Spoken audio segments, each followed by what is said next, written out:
Announced a wide-ranging set of deals between government, big business and Labour today that he says could create as many as 275,000 jobs a year. And of course, it's part of the efforts to reduce the high unemployment and to lift the growth rates.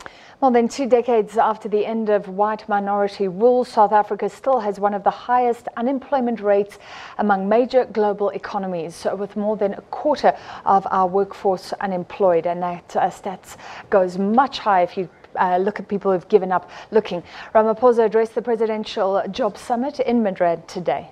That summit is meant to find ways of stemming the growing tide of unemployment.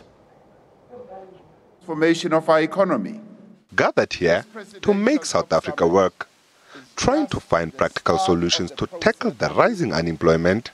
In the second quarter of this year alone, a further 70,000 jobs have been lost.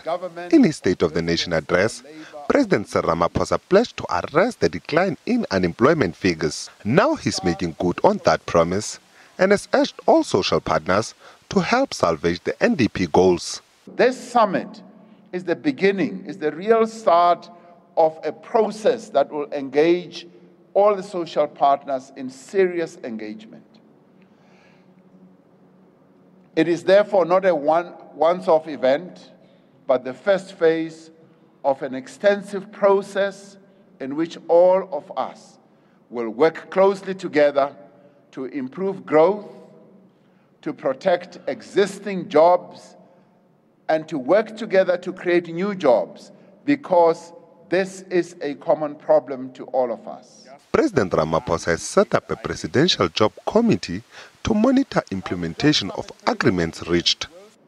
The framework agreement makes provision for monitoring mechanisms, including the setting up of a presidential jobs committee that will be composed of all the social partners, what I would call, or what I have dubbed, the Presidential Jobs Brains Trust.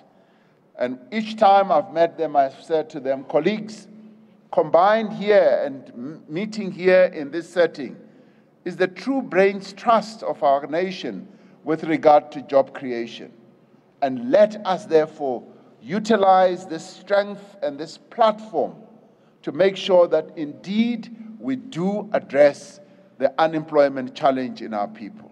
In our nation. The president has called on South Africans to put their country first and to buy local goods to help maintain existing jobs, as this will create new ones. The most direct way for South Africans and South African companies to create jobs is to buy only South African products.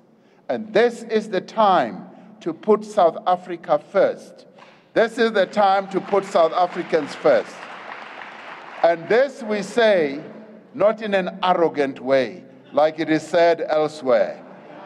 We say it with deep meaning, with deep feeling, that when it comes to buying local, that is where we want to put our country first. So yes, maybe we must also develop our own slogan of a special type, that South Africa first, in a special way, not in an arrogant way. President Ramaphosa has acknowledged that corruption and policy uncertainty are hindering job creation. Midrand, SABC News, Johannesburg.